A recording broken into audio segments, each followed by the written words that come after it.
நமஸ்காரம். உங்கள் கல்பனா ஸ்ரீகாந்த். சிம்ம ராசி மற்றும் சிம்ம லக்ன அன்பர்களுக்கு இந்த டிசம்பர் மாதம் எப்படி இருக்கும் அப்படின்னு தெரிஞ்சுக்க போகிறீங்க. இந்த பதிவு உங்களுக்கு ரொம்ப ரொம்ப முக்கியமான பதிவு. ஏன்னா இந்த டிசம்பர் மாத கிரகநிலைகளை பற்றி ரொம்ப தெளிவாக நீங்கள் தெரிஞ்சுக்கணும். இது நீங்கள் கரெக்டாக டேக்கிள் பண்ணிங்கன்னா சம்திங் எக்ஸ்ட்ராடினரி அப்லிஃப்ட்மெண்ட். கொஞ்சம் மிஸ் பண்ணிட்டீங்க அப்படின்னா தேவையில்லாத பிரச்சனை. அப்போ தேவையில்லாத பிரச்சனைக்குள்ளே மாட்ட யாருக்கு தான் விருப்பம்? அடப்போடா அப்படின்னு தோணும் இல்லையா? ஸோ அந்த மாதிரி இந்த மாதத்தினுடைய கிரகநிலைகள் இருக்குது.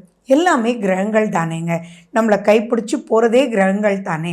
சரி, நம்ம எப்படி இருக்குது அப்படின்றது ஒவ்வொரு பாயிண்ட்டாக நான் உங்களுக்கு சொல்லிட்டு வரேன்.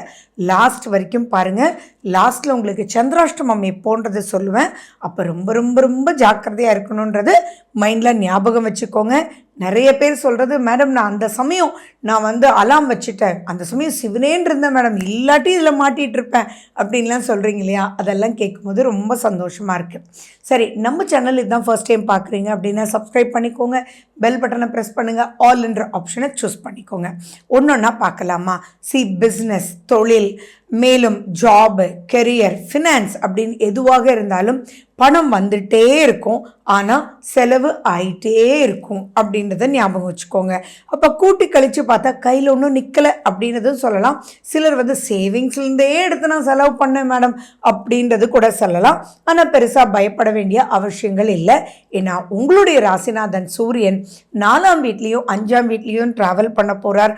அவர் உங்களுக்கு சாதகமான ஒரு வழியை காமிக்கிறார்.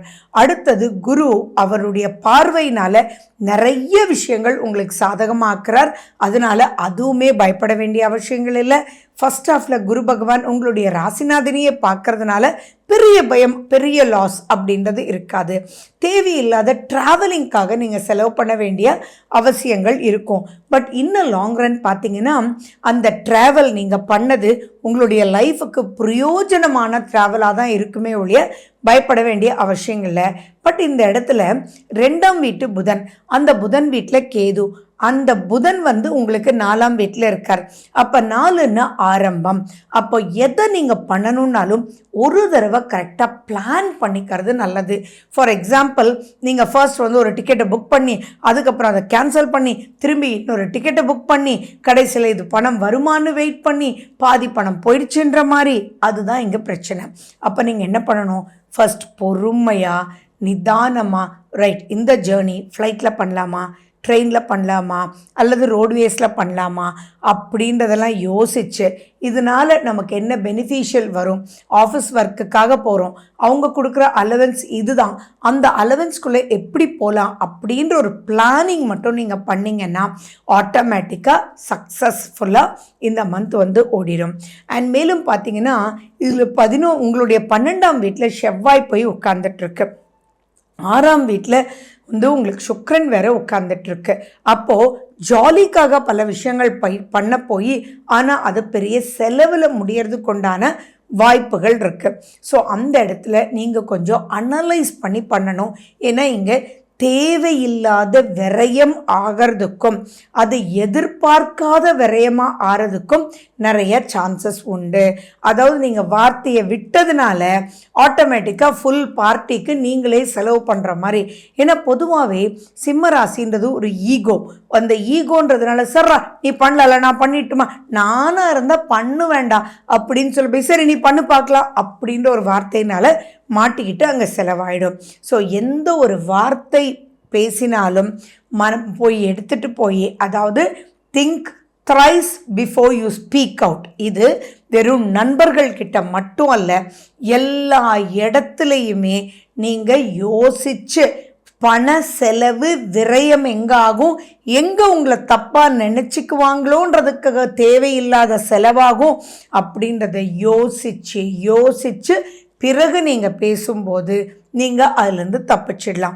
பட் ஸ்டில் அந்த செலவுனால ஒன்றும் பெரிய ப்ராப்ளம் வராது. ஏன்னா 2ஆம் வீட்டில் கேது இருந்தாலும் குரு பகவானுடைய பார்வை அப்படின்றத அங்கே இருக்குது. குரு பகவான் உங்களுக்கு என்றைக்குமே யோகர் ஆவார். ஸோ அப்போது அது மைனஸ் இல்லை. பட் ஸ்டில் தேவையில்லாத செலவு தானே, ஏண்டா வார்த்தையை விட்டு இத்தனையும் நீ கொடுக்குற மாதிரி பண்ணிக்கிட்ட அப்படின்னு கேட்கக்கூடிய ஒரு பாயிண்ட்டுக்குள்ளே போயிடுவீங்க. ஏன்னா 7ஆம் வீட்டில் சனி பகவான் இருக்கார். அது கண்டக சனி தான். 12ஆம் வீட்டில் செவ்வாய் இருந்து அந்த சனி பகவானை பார்க்குறாருன்றது நீங்கள் ஞாபகம் வச்சுக்கணும். அப்போது அந்த இடத்துல தேவையில்லாமல் மாட்டிக்க கூடாது. ரொம்ப சிரிச்ச முகத்தோட ப்ரொசீட் பண்ணுங்கள். இந்த மாதம் இப்படி டேக்கிள் பண்ணலன்னா நீங்கள் மாட்டிக்குவீங்கன்றதை புரிஞ்சுக்கிட்டு சிரிச்ச முகத்தோட எந்த ஒரு கேலி எந்த ஒரு கிண்டல் அப்படின்றது வேண்டாம்.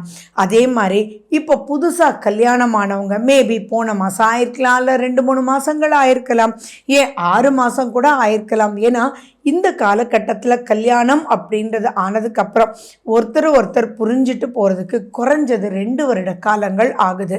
ஸோ அப்படி இருக்கும்போது அதுவும் ஞாபகம் வச்சுக்கோங்க, திருமணம் அப்படின்றது இருமணம் சம்பந்தப்பட்டதல்ல, இரு குடும்பத்தினுடைய சந்தோஷம் சம்பந்தப்பட்டது. ஸோ அந்த இடத்துல எதுவுமே நீங்கள் பேசி கெடுத்துட வேண்டாம். ஏதோ பேச போய் எதுவாகவும் முடியறதுக்கு எக்கச்சக்கமான வாய்ப்புகள் இருக்குது. ஏன்னா சனி கிரகம் அங்கே தான் உட்கார்ந்துட்டு இருக்காருன்றதும் நேர்கதியில் உட்கார்ந்துட்டு இருக்கார். வக்ரகதி முடிஞ்சிடுச்சு அப்படின்ற ஒரு மனசில் மட்டும் தெளிவாக இருங்க. அண்ட் நீங்கள் எந்த லீவ் அப்ளை பண்ணியிருந்தாலும் எது பண்ணியிருந்தாலும் நீங்கள் உங்களுடைய மேலதிகாரிக்கிட்ட திரும்பியும் ஒரு தடவை சொல்லிடுங்க. நம்ம தான் சொல்லிட்டோமே, நம்ம தான் வச்சிட்டோமே அப்படின்ற ஒரு பாயிண்ட் மட்டும் வேண்டான்றது நீங்கள் மைண்டில் வச்சுக்கிட்டிங்கன்னா போதும். ஏன்னா ஆரோக்கியம் அப்படின்றது இப்போது சிறு சிறு உடல் உபாதைகள் ஏற்படக்கூடிய வாய்ப்புகளும், மனசில் ஒரு பயம், மனசில் ஒரு பதட்டம், ஆனால் ஃபைனலி ஒன்றுமே ப்ராப்ளம் இல்லை அப்படின்ற ஒரு பொசிஷன் உங்களுக்கு ஏற்படும். ஸோ ஆரோக்கியத்துலேயும் நீங்கள் கொஞ்சம் எச்சரிக்கையாக இருக்கணும். அதே மாதிரி சனி பகவான் டைரக்ட் ஆக்சஸாக பார்க்கறதுனால, செவ்வாய் சனி பார்க்கறதுனால கொஞ்சம் நடக்கும்போது செய்யும்போது கொஞ்சம் எச்சரிக்கையாக கால் வைங்க. நீங்கள் வயதானவர்களாக இருந்தாலும் சரி, இன்றைக்கி 30-40 வயசுலேயே போன்ஸ் எல்லாம் வீக் ஆகிடுது, வலிக்கு எங்கேயும் விழுந்துட வேண்டாம். அந்த மாதிரி விழுந்தால் இப்போது சில பிரச்சனைகளை சந்திக்கக்கூடிய வாய்ப்புகள் இருக்குது. ஏன்னா செவ்வாயினுடைய பார்வை சனி பகவானோட இருக்குது அப்படின்றத ஞாபகம் வச்சுக்கோங்க. மேலும் பார்த்திங்கன்னா எந்த ஒரு வீடு சம்பந்தமான முடிவுகள் எடுக்க வேண்டாம், வண்டி சம்பந்தமான முடிவுகள் எடுக்க வேண்டாம். பொதுவாக இந்த மாதம் முடிவுகள் அப்படின்றது எடுக்காமல் இருந்து just go on the flow அப்படின்றது ஒரு விஷயமும், பேச்சில் கவனமும், எந்த ஒரு ஈகோயிஸ்டிக் விஷயங்கள் இல்லாமல் இருந்தால் அது யாராக இருக்கட்டும், பெண்மகளாக இருக்கட்டும், இல்லத்தரசியாக இருக்கட்டும், ஆண்மகனாக இருக்கட்டும், யாராக வேணா இருக்கட்டும், குழந்தைங்களாக இருக்கட்டும், எஜுகேஷனாக இருக்கட்டும், எந்த இடத்துலையுமே வீணாக வாயை கொடுத்து மாட்டிக்காதீங்க. நட்பு வட்டாரத்துலேயும் நீங்கள் எச்சரிக்கையாக இருக்கணும். ஏன்னா நீங்கள் எக்ஸ்பெக்ட் பண்ணுவீங்க இவங்க கண்டிப்பாக வருவாங்கன்னு, நீங்கள் ஆனால் அதுக்கு உண்டான ஸ்டெப்ஸ் எடுத்து எல்லாரையும் வரவழைச்சிருப்பீங்க. ஆனால் கடைசியில் அவங்க வர முடியாத ஒரு சூழ்நிலைக்கு தள்ளப்படுறதுனால எல்லாம் உங்கள் தலைமையிலேயே விடியக்கூடிய வாய்ப்புகள் இருக்கும். ஸோ நான் சுற்றி ஒரு பாயிண்ட்டு தான் பல ரூபத்தில் சொல்லிகிட்டு இருக்கேன். ஏன்னா அதில் நீங்கள் எச்சரிக்கையாக இருந்துட்டிங்கன்னா ரொம்ப நீங்கள் ஜெயிச்சுட்டு வந்துடலாம். மேலும் இந்த மாதத்தில் இதுலேயே எச்சரிக்கையாக இருக்கணும் அப்படின்னா, சந்திராஷ்டமம் அப்படின்ற ஒரு விஷயத்தில் எவ்வளவு எச்சரிக்கையாக இருக்கணும். அதுலேயும் மனசு மட்டும் உங்களுக்கு பாதிச்சிடுச்சு அப்படின்னா உங்களால் தாங்கவே முடியாது. ஸோ அந்த மன பாதிப்பாகாமல் இருக்கிறதுக்கு நீங்கள் இந்த மாதம் சந்திராஷ்டமத்தை நோட் பண்ணி வச்சுக்கோங்க. 9ஆம் தேதி காலையில் 9:14 11ஆம் தேதி 11:48 வரைக்கும் இருக்குது. ஸோ அந்த காலகட்டத்தில் ரொம்ப நீங்கள் எச்சரிக்கையாக இருக்கணும். அது மட்டும் இல்லாமல் 9ஆம் வீடு சம்மந்தப்படுறதுனால தந்தையினுடைய ஆரோக்கியத்திலையும் அதே மாதிரி தாயினுடைய ஆரோக்கியத்திலையும் கொஞ்சம் எச்சரிக்கையாக இருப்பது சிறப்பு. தந்தைக்கு உங்களால் செலவு வர்றதுக்கு வாய்ப்புகள் இருக்குது. அது சுப செலவாக ஆகிறதுக்கு நிறைய வாய்ப்புகள் இருக்குது. ஸோ அது சுபமாக இருந்தாலும் செலவு தானே அப்படின்னு உங்கள் மனசு நிரடும். பட் ஸ்டில் ரொம்ப பெரிய பாதிப்பெல்லாம் இல்லை. நான் சொல்கிற இந்த விஷயத்தில் மட்டும் கொஞ்சம் எச்சரிக்கையாக இருங்க. ஹனுமன் சாலேசா நீங்கள் கேளுங்க, மனசை தைரியமாக வச்சுக்கோங்க. பெருமாளினுடைய அனுகிரகம் கிடைக்கக்கூடிய, பெருமாளினுடைய எந்த ஒரு விஷயம் நீங்கள் கேட்டாலும் செஞ்சாலும், துளசி தீர்த்தம் சாப்பிட்டாலும், பச்சை கற்பூரத்தை நீங்கள் ஃப்ராக்ரன்ஸாக யூஸ் பண்ணாலும் ரொம்ப மனசாந்தத்தை கொடுக்கும். ஸோ இந்த மாதம் எப்படி இருக்கணுன்றது சொல்லியிருக்கேன். ஆன் தி ஹோல் நல்ல மாதமே, பயப்பட வேண்டிய அவசியங்கள் இல்லை. வாழ்க வளமுடன். நன்றி, வணக்கம்.